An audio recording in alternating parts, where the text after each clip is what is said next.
On this episode of the Propel Your Practice podcast, I'm sharing with you 4 local online listings your clinic must include in your local SEO game plan. Not only am I sharing with you the 4 listings, but also how you can get your hands on a free guide that will walk you through how to set up each of these listings and optimize each of the listings to help you gain new patients and allow your current patients to find you easier online and on the go.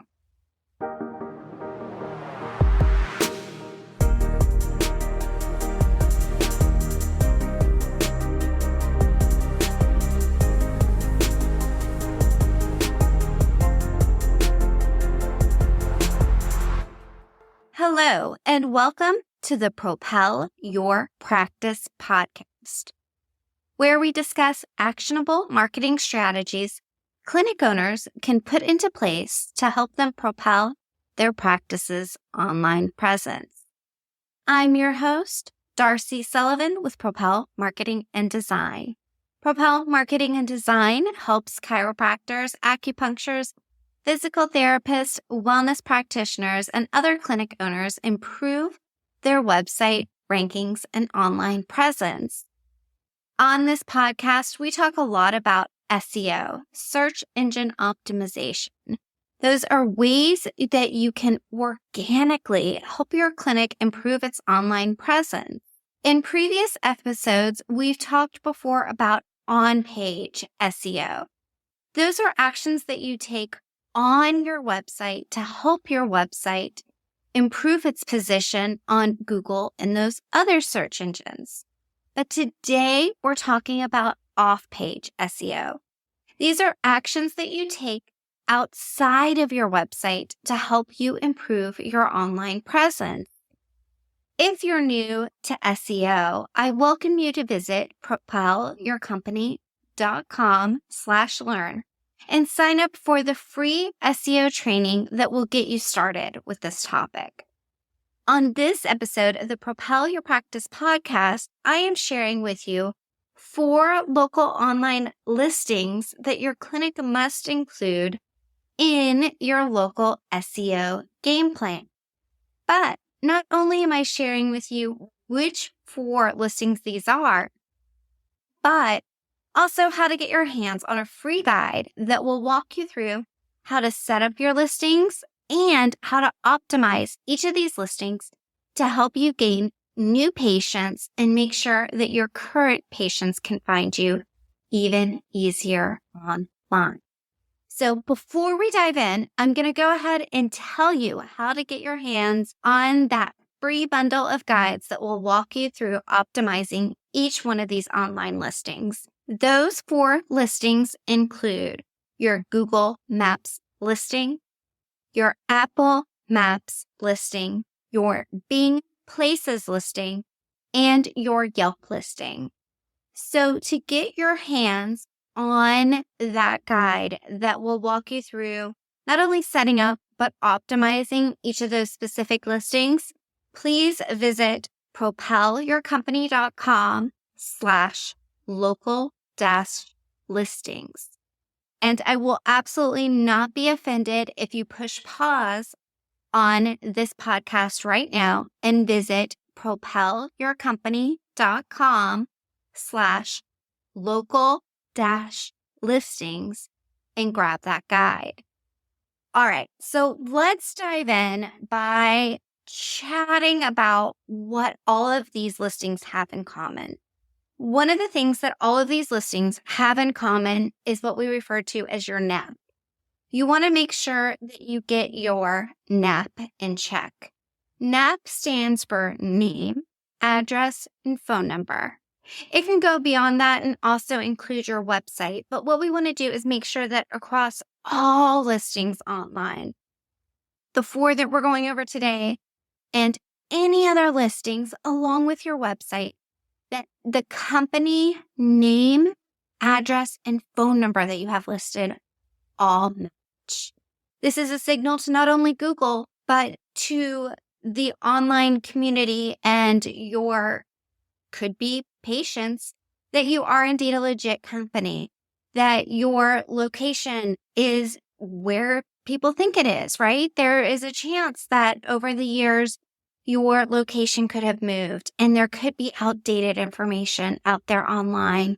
So you want to look throughout your online listings and make sure that your name is in check and that your name, address, and phone numbers listed throughout, again, your website, but also all online listings matches correctly.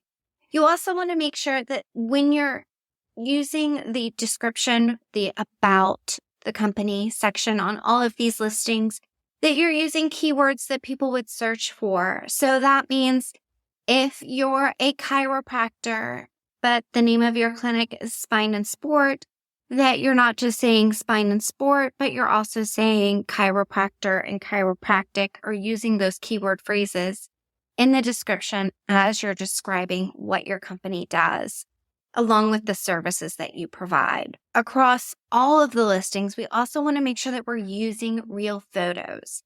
That means that you're not using stock photos. It's also ideal to make sure that your logo matches throughout so that somebody who is searching for your brand online sees the same images and the same logo and they know that it's the same company. Because let's be honest, there can be companies out there that have similar names. So keeping consistent, again, with your name, your address, your phone number, including real photos. And if you're new here, I've given this example before, but whenever you're doing a listing online, like your Google Maps listing that we're going to talk about, Bing Places, Apple Maps, Yelp, any of those, when you go to include images, please, please, please include an image of the outside of your building. And I always give this example of I was headed to a doctor that was over an hour away from my house. And by the time I got there, I already wasn't feeling good, but I couldn't for the life of me find their location. I kept circling around.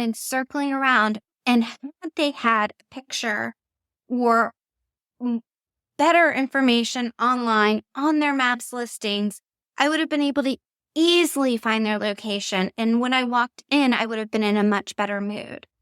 These people that are visiting your Google Maps listing, your Apple Maps listing, your listings online, in some cases, they're headed directly to your location.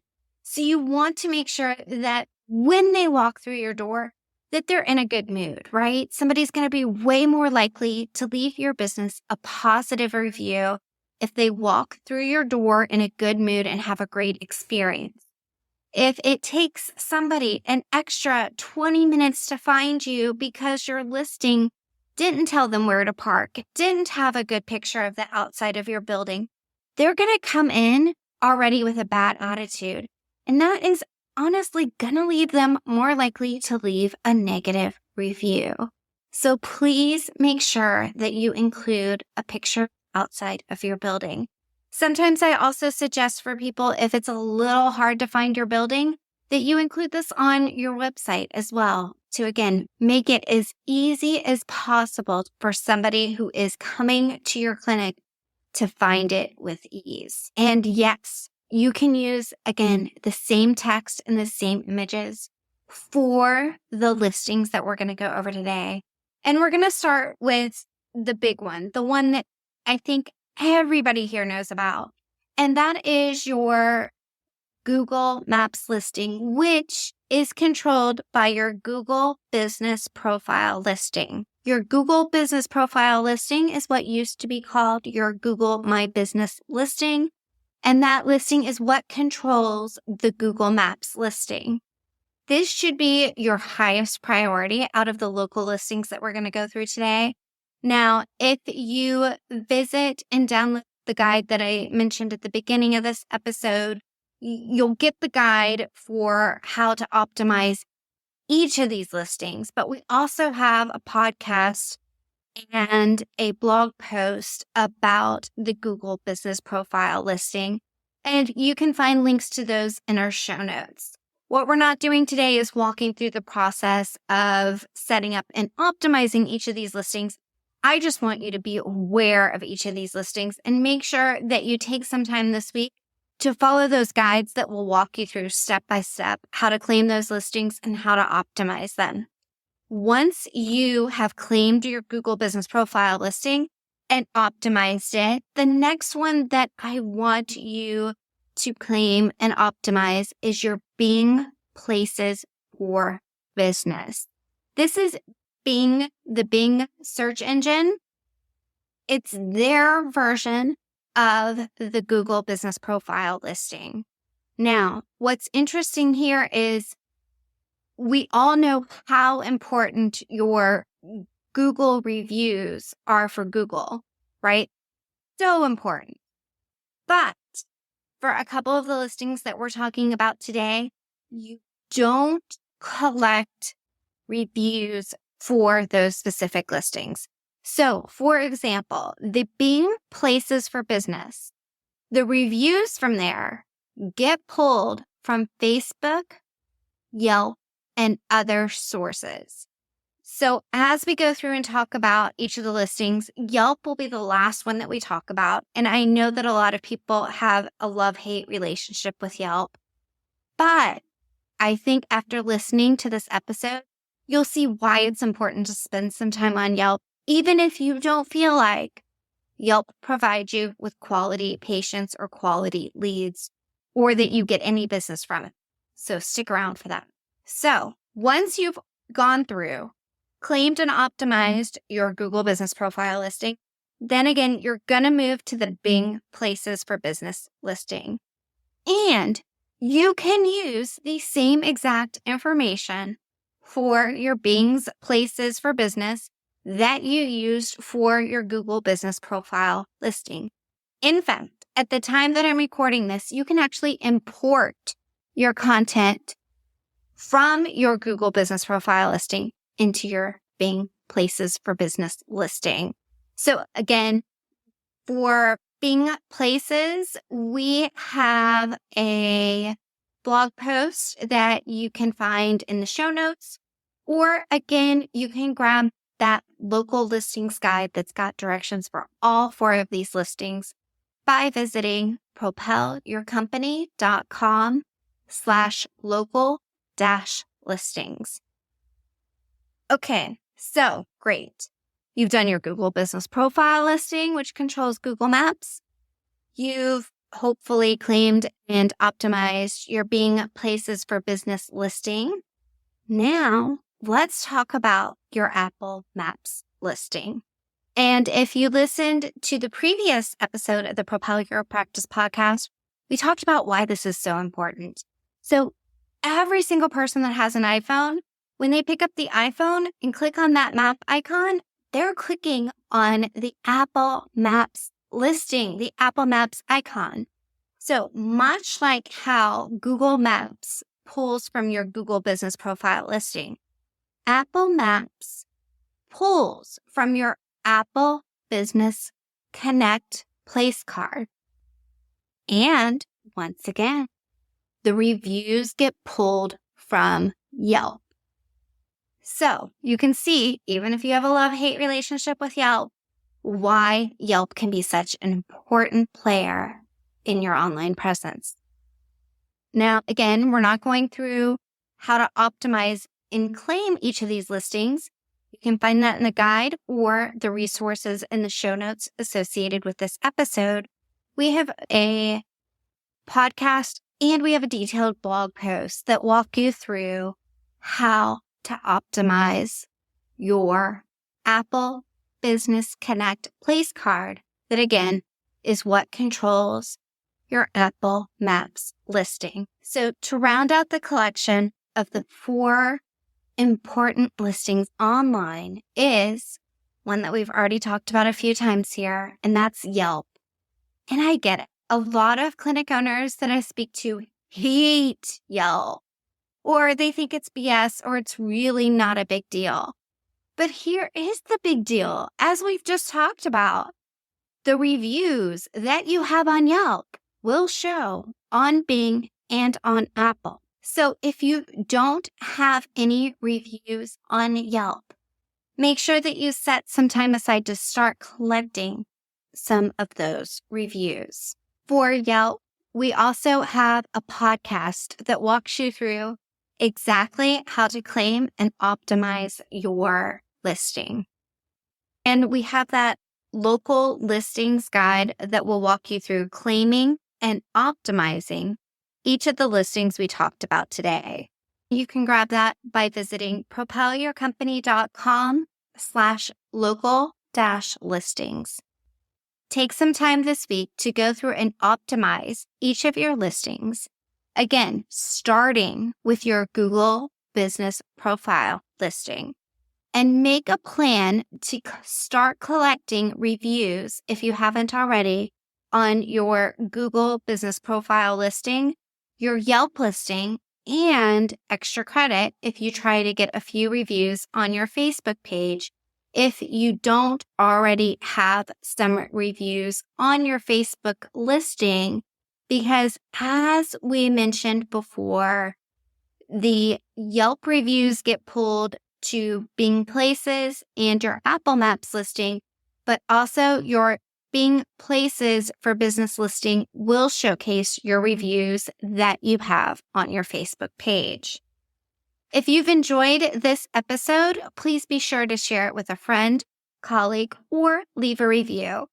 And if you have any suggested topics for upcoming episodes, please be sure to send me a DM on Instagram. You can find us at Propel Your Company. Well, hey, before we head out, I want to invite you to join in on a free masterclass I put together on the 5 secrets to owning the first page of Google without paying for ads. You can find a link to sign up for this free masterclass in the show notes for this episode, or by visiting propelyourcompany.com/learn.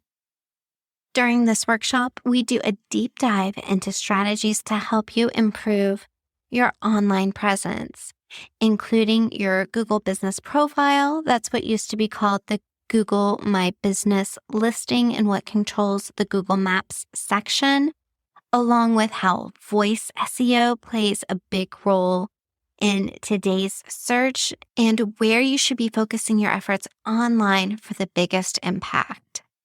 All right. Well, that's it for today. Again, you can join the masterclass by visiting propelyourcompany.com/learn. Thanks so much for your time. I'll talk to you soon.